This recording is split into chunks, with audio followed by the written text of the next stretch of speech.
those synergies are around more data is better. And a diversity of data means we're not dependent on any one data source.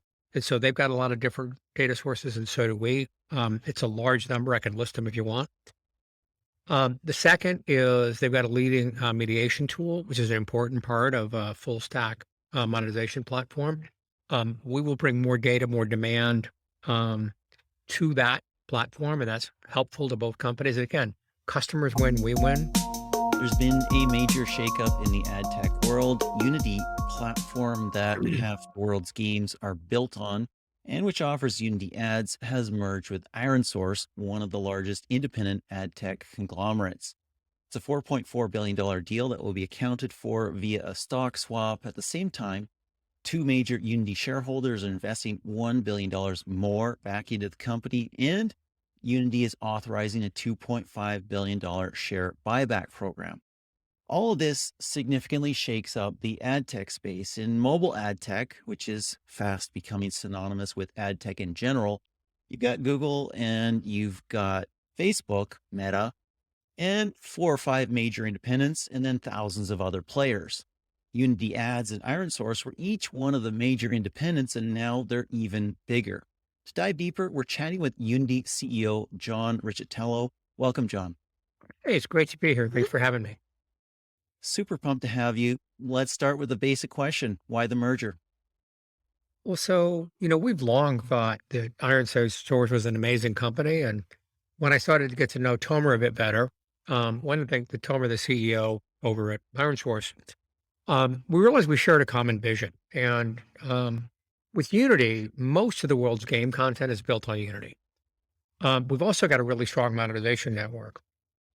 And what we're trying to get to, over the course of, you know, many years is a platform where a creator can make the best content and monetize the best content. And sometimes monetization is harder than it is to build the great game. And if you don't have a great business to go with a great game, you don't have a great game because you don't have the resources to make it.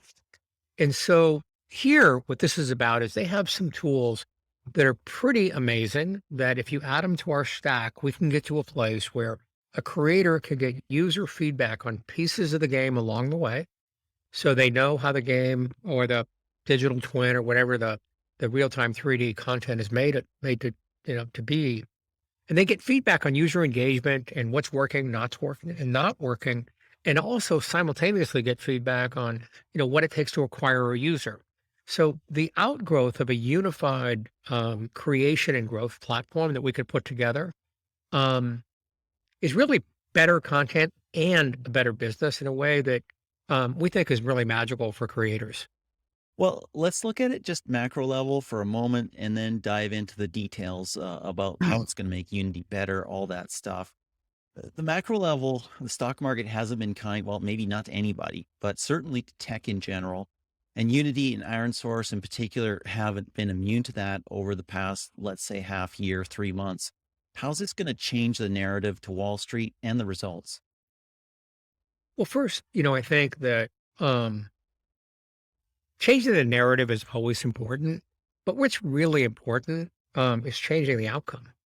Now, on its own, I believe that Unity was on its way to being one of the great companies in Silicon Valley or around the world in tech. Our create solutions and our monetization solutions, in light of the reality that most of the world's content is becoming real-time 3D, that's huge, huge, wind in our sail. So we think we've got a lot of opportunity, as a standalone. And I think ironSource thought similarly about themselves, but we've demonstrated that. And we're really pleased with our company and our opportunity set. If I'm honest with you, I'd say the right answer to that question is we prove out exactly what we said with our investors today. Here's the long-term vision. We're going to deliver a run rate of $800 million in EBITDA by the end of 2024. And we're going to do it by driving synergies around 3 really big ideas. And through that, we'll prove it. Now, of course, stocks trade up and down every day, and they're not always looking out, 6 months or a year or 2 years. And so the narrative is pretty simple. Risk vision around making for better content and better businesses When our customers do better, we do better. Secondly, three very strong synergies. Those synergies are around more data is better. And a diversity of data means we're not dependent on any one data source. And so they've got a lot of different data sources, and so do we. It's a large number. I can list them if you want. The second is they've got a leading mediation tool, which is an important part of a full stack monetization platform. We will bring more data, more demand um, to that platform, and that's helpful to both companies. And again, customers win, we win.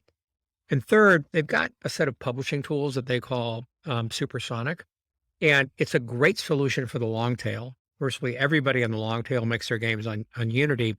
This is one of those peanut butter and chocolate mixes where we've got the customer that they need, they've got the solution we need, and we see strong synergy in that. So three strong synergies driving, a really strong trajectory on what makes a company valuable to Wall Street, which is profits. And then lastly, the resulting company will be, very balanced. We outlined for investors today that we expect about half of our revenues to come from activities associated with creation, and about half of our revenues to come from revenues that one might associate with growth. So we think there's a good narrative there, but it's not a soundbite. It's not a fortune cookie. And of course the markets are pretty tough right now. But my job is not to worry so much about popularity, but about building a great business. We got our eye on it. And as we do that, I'm sure we'll attract more and more fans as we always have.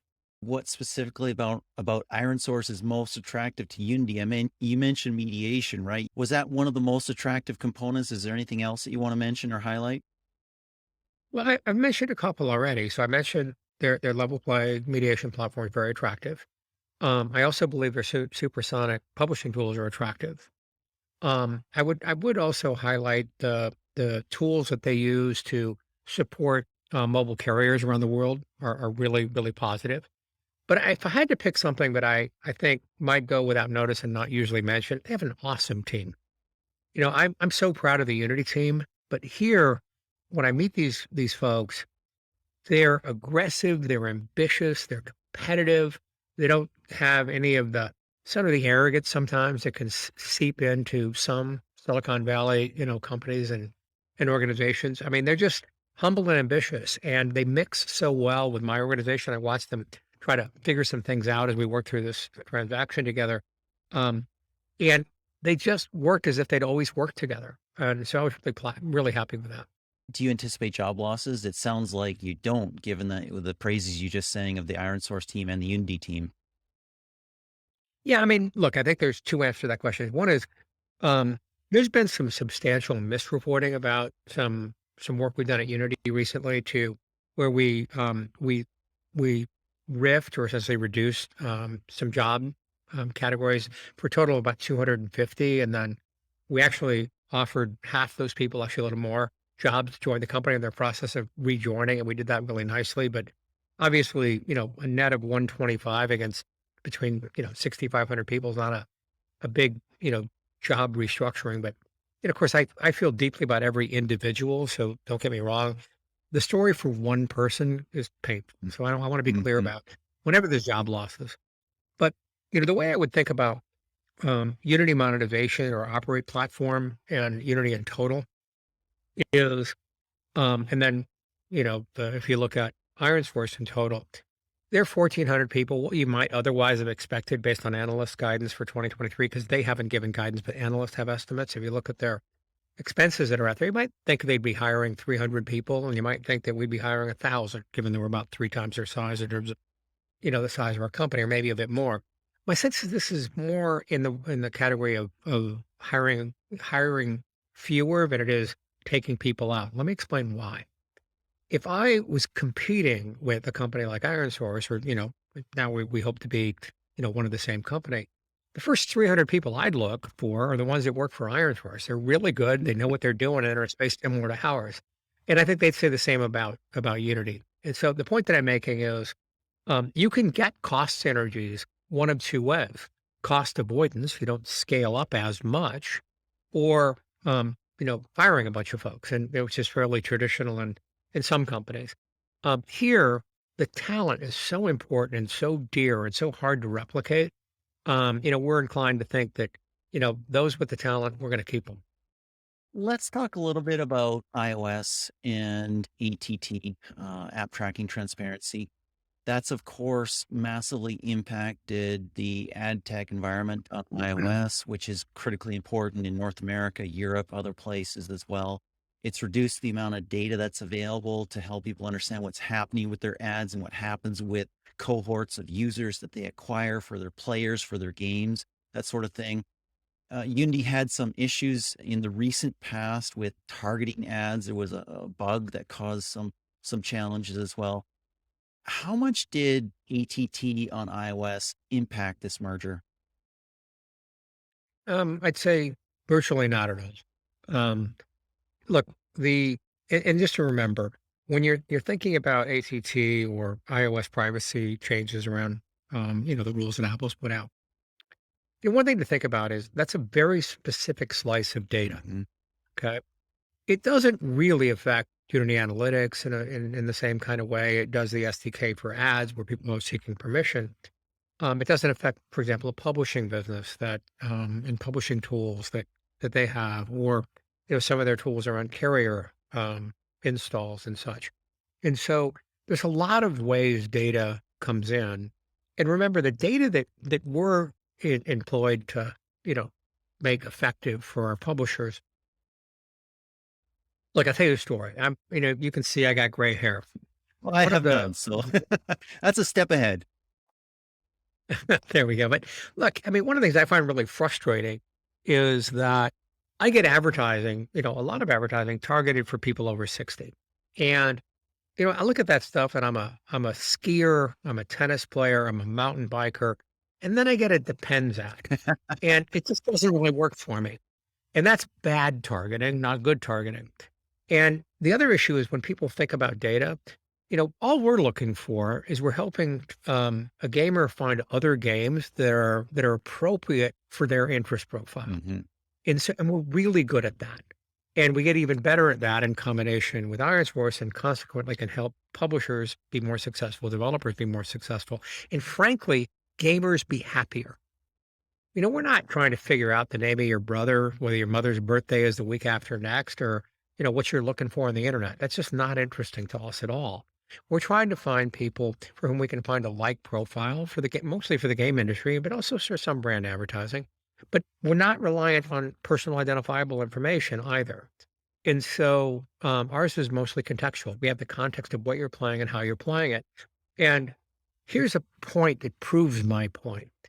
I believe, look, I don't have, I'm not make a blanket statement that I can't prove, but with the exception of maybe fashion magazines, I think most people look at advertising as being negative. Like, for God's sake, I'm watching TV, there's an ad, I'm looking at some video on social media, and I got to wait through an ad. That's sort of irritating. Um, the only media I'm aware of that the audience, the player, the user actually thinks ads are positive is gaming. And we can prove it by showing you that engagement is greater when there's ads, when there's not. And that's because of the way they're integrated in the game and because performance means you're getting ads that are relevant to you. And I can tell you, I'm slightly demotivated when I get a Depends ad, and I'm really excited when somebody shows me a Porsche ad. Now, I may not be buying a Porsche, but I like looking at the ads more so than I like looking at something that implies a very different thing.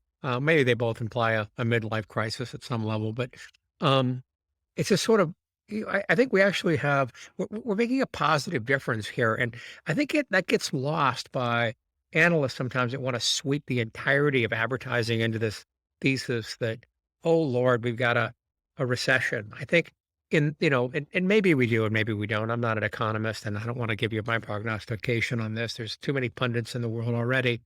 But I would say this, if there's a recession, performance advertising that the user or the viewer or the player likes and enjoys and leads to increased engagement and ROI for the advertiser, our advertisers don't necessarily want to spend more, but they definitely want more ROI. Mhm. And so that's what we deliver. And I don't think we're going to come under the same pressure in this sector as others that don't have those same features and characteristics. Well, there's a lot to unpack in what you just said there. And of course, demographic targeting, like you just mentioned around the depends ad, isn't very effective.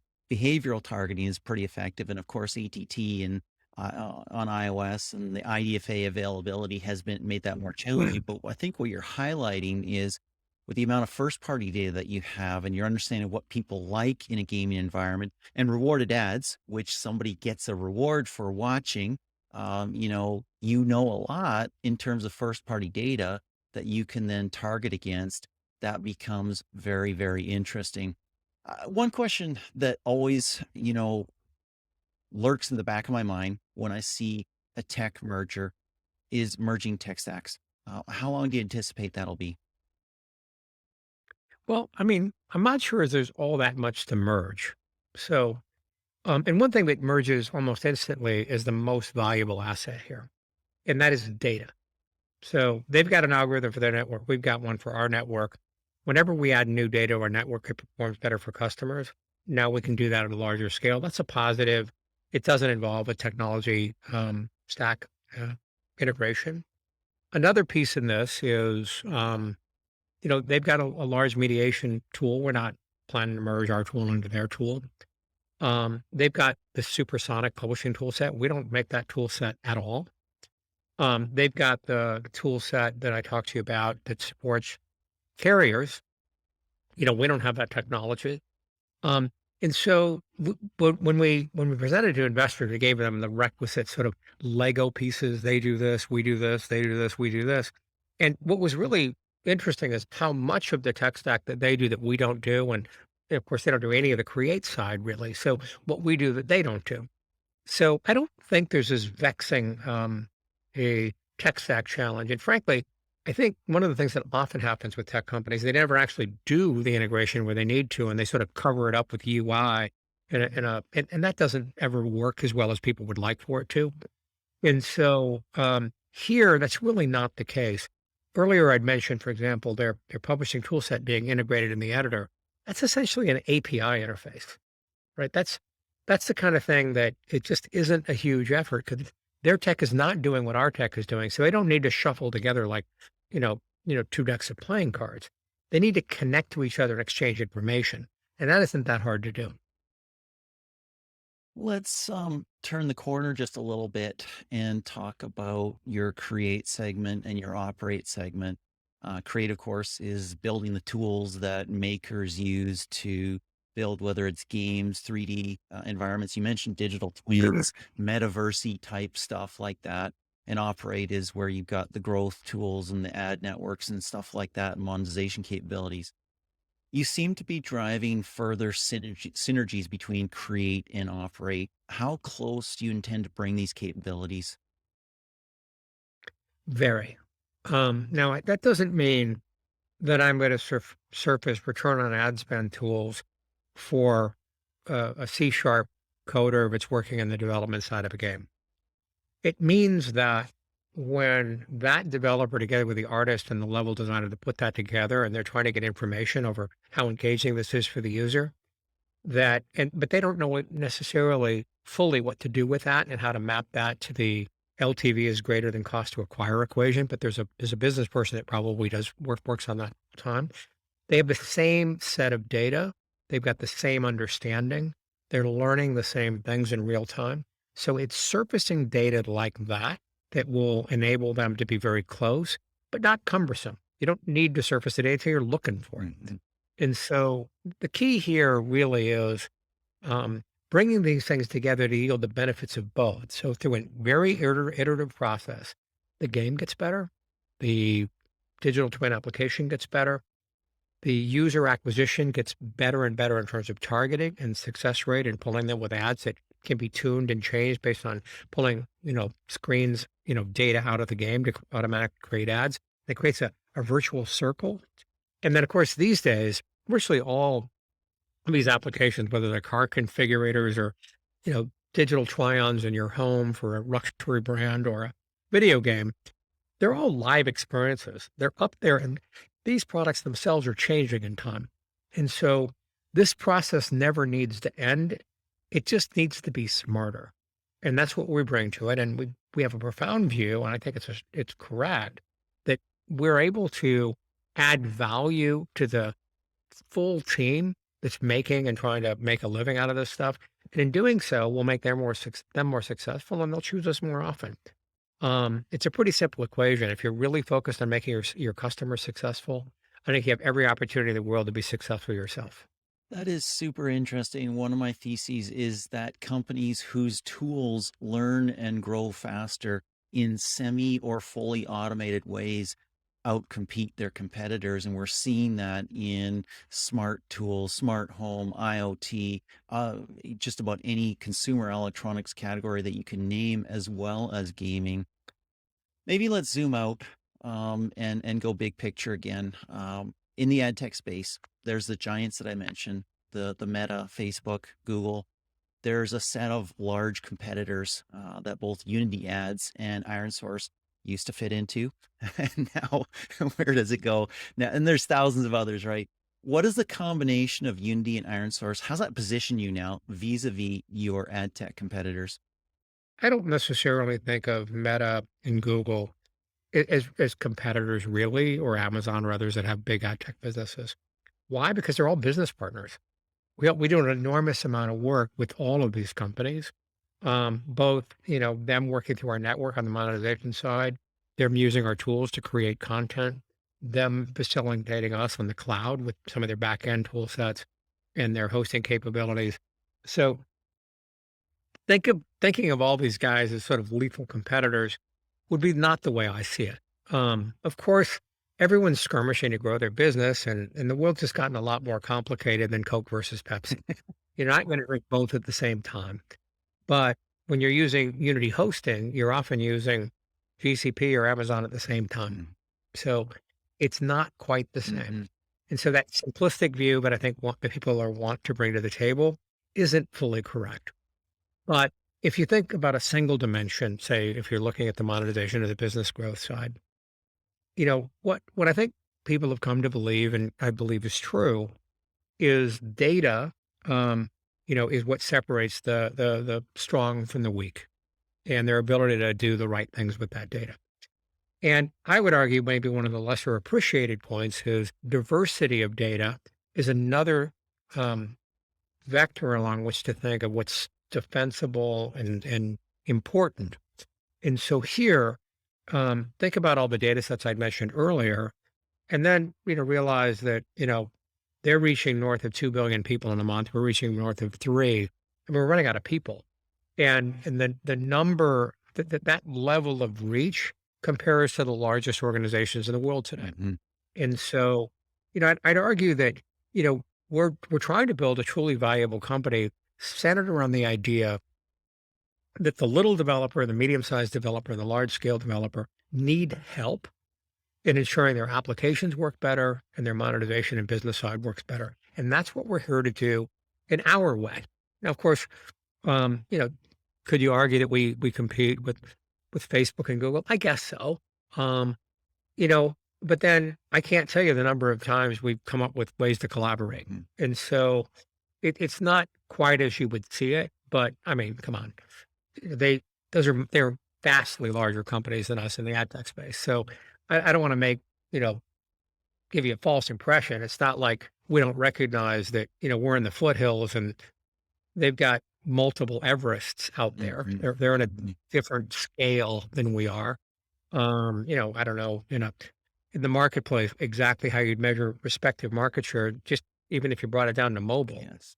But if you said mobile advertising, I mean, I don't know the exact number, so don't quote me down on the number, but if they've got between them, and a few other players, 95%, and we're down at the other end of the spectrum, but it's still a great business for us at our scale. There's no doubt about that. Yeah, I mean, like Meta alone, obviously the Facebook property, Instagram property, multiple other properties, and Google. You mentioned multiple Everests. Absolutely, those they hover in the background, and there's tons of cooperation, no matter if you compete with them or not. The companies I was thinking of were more like the new Liftoff with the Liftoff plus Vungle thing, AppLove and Digital Turbine, those sorts of things where more at the Totally. level where you are. But that's going to be an interesting thing. You mentioned more data. You've mentioned the synergies. Uh, how does this? Maybe let's end here. How does this make Unity a better company going forward? But I think it again, I'm going to keep going back to the same thing, but sometimes I think repetition, uncovers Especially with truth. stupid journalists, it really helps. No, I think you're asking great questions, and I think sometimes I remember, take those personality tests. They manage to ask you the same question 3 different times to find out if you're telling the truth. It's here, you're asking me a similar question a few times over, and it all starts for getting a better outcome for our customers. They're either making better content, helping them make a better business, or both. And we think we are in the business of helping our customers make better content and get a better business outcome through better targeting. And if they're on the supply side, higher CPMs. And if they're on the demand side, a better return on ad spend. We think those are measurable. We think this combination improves all of that on behalf of our customers. And sometimes we don't always know exactly how we're going to win when our customer wins, but time and again, we've won when our customer wins. It's a bit of a truth, and it's the thing we resolve to time and again with confidence. Thank you for your time.